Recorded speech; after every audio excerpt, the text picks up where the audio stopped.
The Selfish Path to Romance. Download Chapter 1 for free at drkenner.com and at amazon.com. My husband left me 6 months ago, 27 years of marriage. He says he wants a divorce, then he wants to start dating me again and possibly get remarried. I've tried to get him to see a counselor and talk about our, whatever this problem is that I'm not really even sure of, and see if we could work it out. Now he's becoming abusive, not physically, but emotionally, with his critiques of everything that he thinks is wrong, and it's got to be his way or the highway. That's basically what he's telling me. And I kind of need a little bit of help. So that's really tragic because it sounds like, it doesn't sound like it has happened. The communication is totally broken down. He's keeping something from you. And of course, sometimes you smell a rat. I wonder if there's another woman in the background that he's interested in and he has a good date with her. He sees her on the fly. And then the next thing you know, they have an argument. So then he wants to date you again and remarry you, whatever that means, because you're already married as far as I understand, 27 years of marriage. And he won't go for counseling. So again, that raises some suspicions for me. Is he with another person? Now, I may be totally off track here. It could be just that he doesn't like something about you and it's grown more irksome over the years. But my guess is you'd have an idea of what that would be. It could be nagging him all the time or not being around enough for him. That happens frequently with couples where they cease to play with each other anymore. They cease to have the humor in the relationship. They cease to have couple activities that make them feel more connected with one another. So the situation that you're in, if he's being emotionally abusive, listen carefully to his words. And you can first try to say, this isn't like you. I'm assuming he hasn't been emotionally abusive for 27 years. But you can say, this isn't like you. Help me understand you better, which I'm guessing you've done. And if he says there's nothing to explain, then you can say, there is a lot to explain. It sounds like you're not ready to tell me right yet. When you're ready, and I hope that's soon, please let me know. And he may be trying to push you out. Sometimes when a person wants a divorce, they try to push the other person to the edge so the other person leaves and then they don't feel guilty. Of course they do inside because they know what they're doing. But they make it look to the public like she left me. Can you believe my wife walked out after 27 years? Oh, have pity on me when you didn't realize that the person pushed you out of the house. So the bigger question for you is... Hey, I got to interrupt this because we've got to pay some bills. 30 seconds, that's it. A very quick ad and then Ellen will be back. Romance. Ugh, I wish guys knew more about what we want from a relationship. Boy, I wish I knew more about what I want. Where's that ad I saw? Here it is. The Selfish Path to Romance. A serious romance guidebook. Download Chapter 1 for free at selfishromance.com and buy it at amazon.com. The Selfish Path to Romance. That is interesting. So the bigger question for you is, would you be willing to seek some counseling or some support for yourself? Because you need to make some decisions for yourself. This is an untenable, unstable relationship at this point, and you need to figure out if he's leaving you with a huge question mark. I'm in the marriage, I'm out of the marriage. You need to fix yourself. You need to do whatever I say right now, period. No questions, authoritarian husband, then you need to say this isn't working and you can get therapy. If you think he'll be physically abusive, you can get therapy without letting him know. If not, you can just say, I'm seeking some supportive therapy because this is, I'm very upset. And then you want to consider what keeps you in this relationship. You've put 27 years in, and there are specific reasons why people will stay in an unhappy relationship. They may be afraid to break their vows. They may be afraid that they'll hurt the partner, although in this case he's hurting you. You might fear change. You might feel just the emotional stress of leaving a partner. You may have kids involved, although you're older, so I'm assuming the kids would be in their teens or out of the nest, but that's still difficult.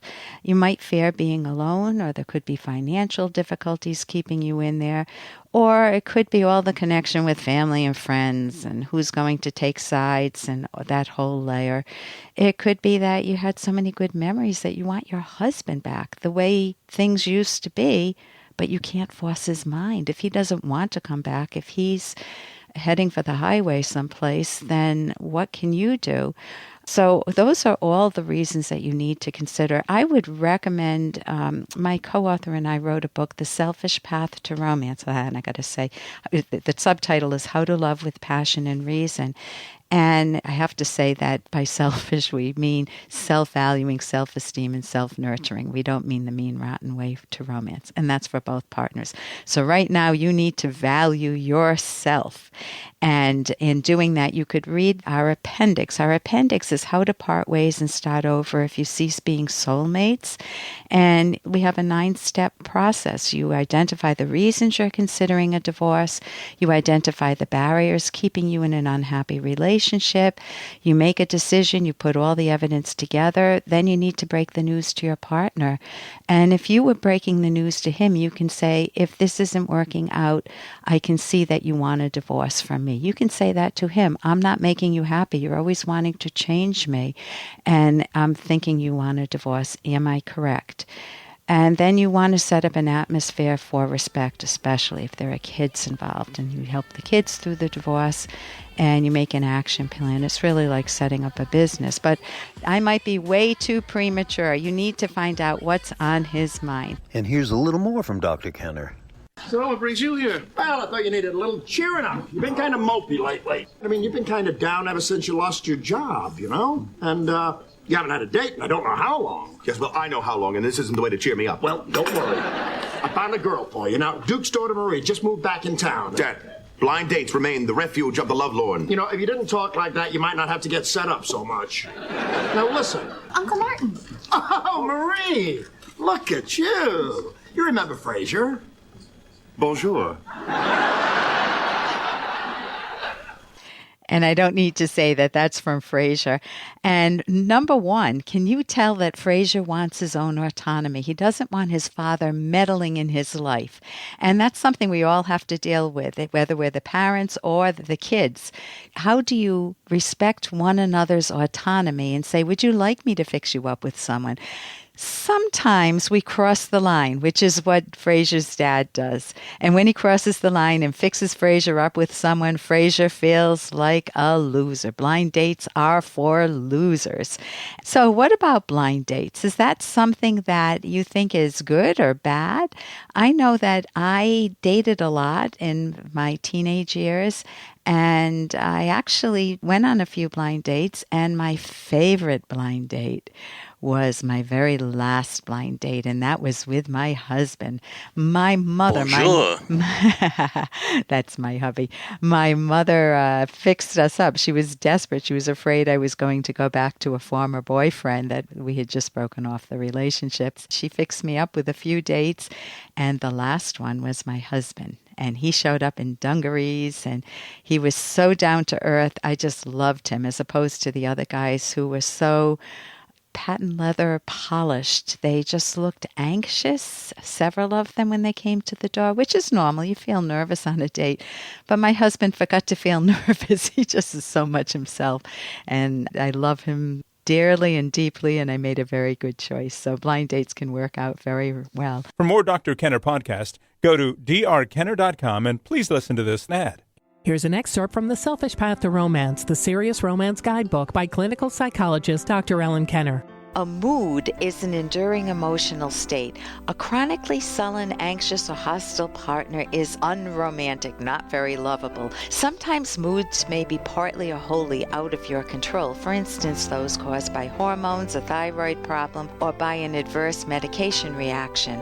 Most bad moods, however, are caused by your subconscious ideas. You can introspect to understand and regulate them. Your bad moods may sometimes be the cause of your partner's bad mood. For example, you may hate your job and come home to your partner in a cranky, sarcastic mood every night, which puts your partner in an equally negative mood. Once you clarify the cause of your mood and explain it to your partner, you can come up with a better strategy to deal with the work problem. You can download Chapter 1 for free by going to drkenner.com, and you can buy the book at amazon.com.